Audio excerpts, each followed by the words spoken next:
Hello everybody, my name is Lori. I'm the Frugal Mom. Welcome back to my kitchen and to my channel. Let me move my paper towels out of the way a bit.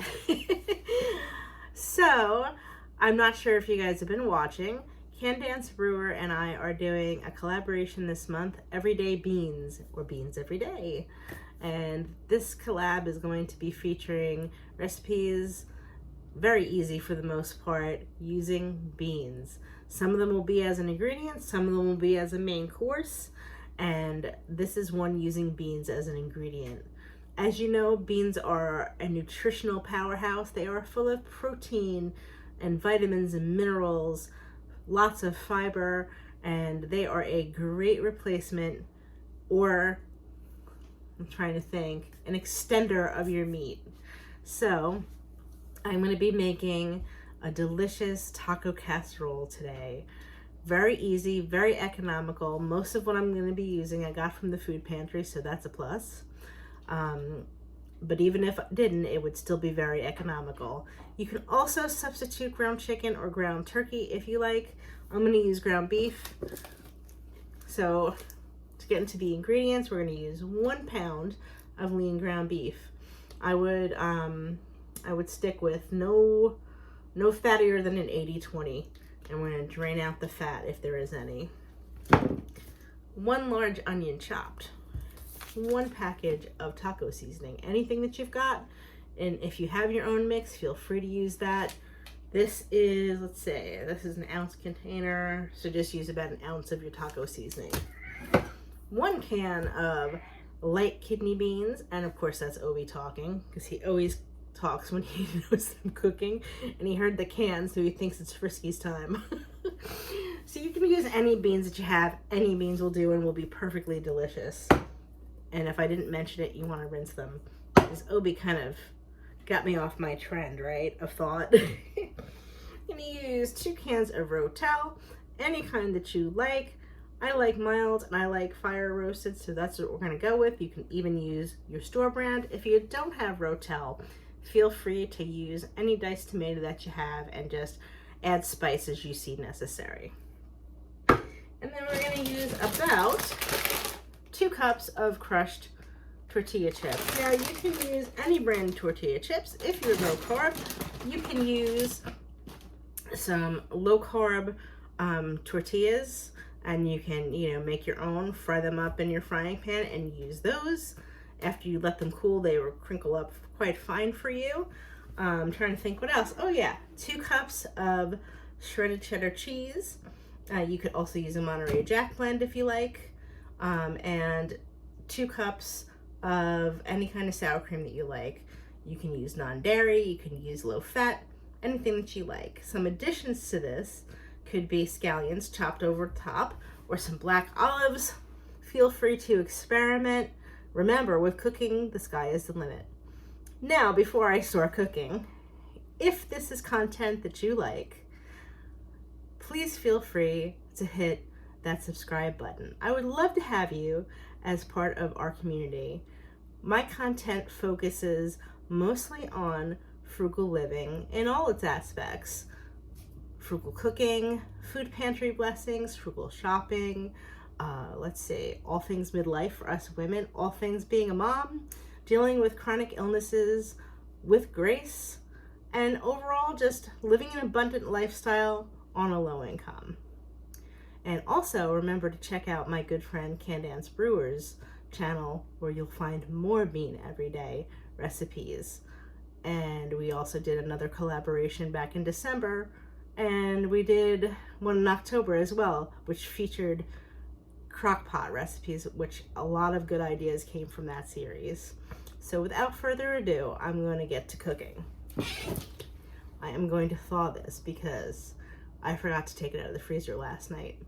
This is very easy to do. You could either do it in the microwave, but I prefer to do it right in my frying pan. So what I'm going to do, I'm going to take this out of the packaging. I'm going to put it in our frying pan with about 1/2 cup to 1 cup of water, and I'm just going to put it on high and cover it.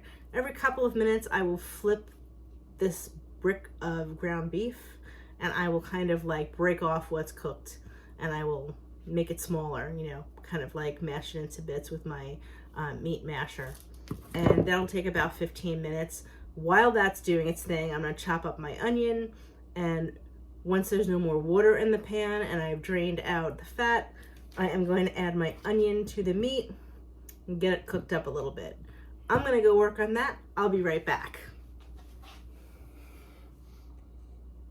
Here's our ground beef, onion, and tomato mixture with the taco seasoning added in.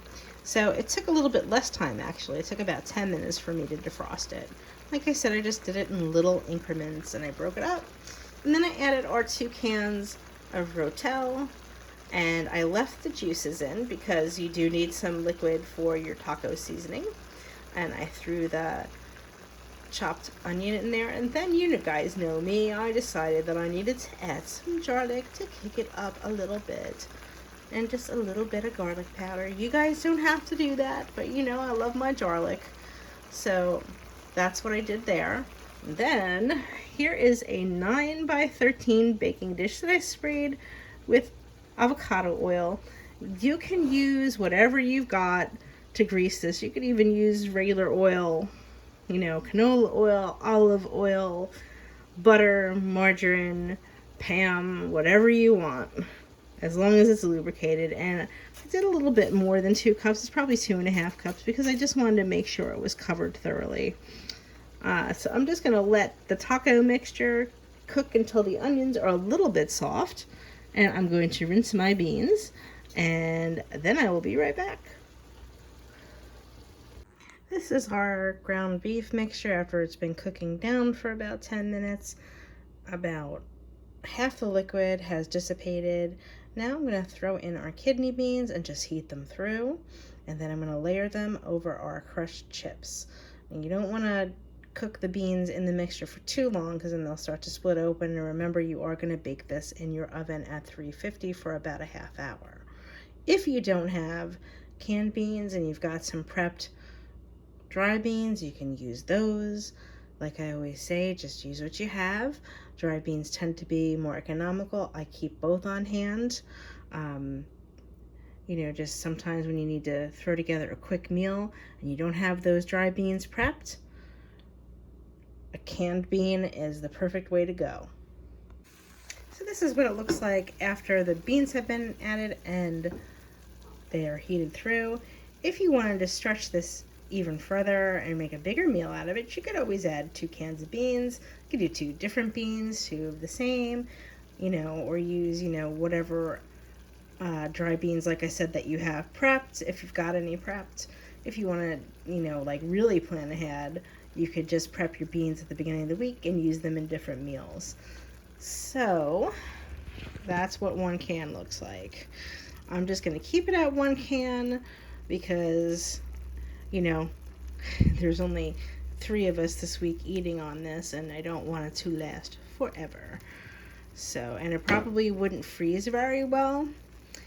Well, this would freeze very well, this mixture, but the whole casserole wouldn't, probably because of the chips and the cheese might separate. So I don't want to go crazy with this.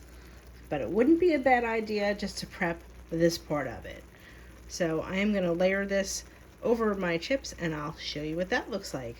Oh, and of course, you want to put your sour cream on top of your crushed chips and spread it all around.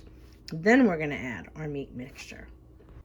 So here's our casserole with the beans on top of the sour cream and the chips. I am going to put this into my preheated oven for 15 minutes. Then I'm going to pull it out and I'm going to put some cheddar cheese on it. Our taco casserole has been baking for about 15 minutes, and I decided instead of using the little bit of shredded cheese that I have, that I would use some sliced cheddar that I've got, because I've got about 3 pounds of it, and it will taste just as good and it'll all melt just like it would if it was shredded. So I've just put that on 1 layer, and these are pretty thick slices, so no need to go crazy. I'm going to put it back into our oven for another 15 minutes. Our taco casserole just came out of the oven, and look how cheesy and delicious it looks. It smells good too. Let's do a side view. Oh yeah, it's all melted together. Yum, yum, yum. I'm gonna let it cool for a few minutes. I'm gonna slice up some avocado, and then we'll see if my boy wants to do a taste test. Okay guys, it's time to try this. I did ask Matt. He ate not too long ago. He had a late lunch. So here is our taco casserole with half of an avocado on it. It smells so good. I'm gonna try it.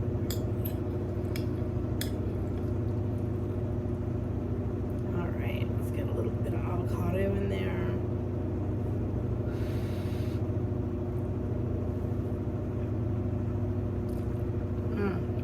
That's good, guys.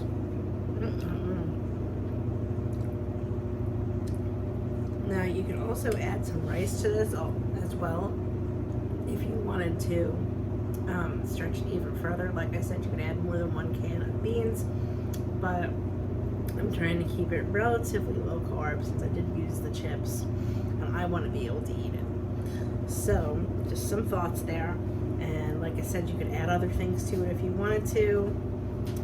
I'm going to rate this a 9 out of 10. I hope that you all have enjoyed this video and that you will try this recipe. Oh, here he is. Saying hello. Hello. I want some of that. Oh, now he does. So, let's see what he thinks. I'll pause the video. Alright, so he's going to try it.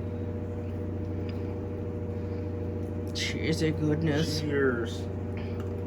I did let it cool for about 10 minutes. It's got a little bit of a kick. Not really. No? Your spice tolerance just sucks. What? Your spice tolerance just sucks. That could be true.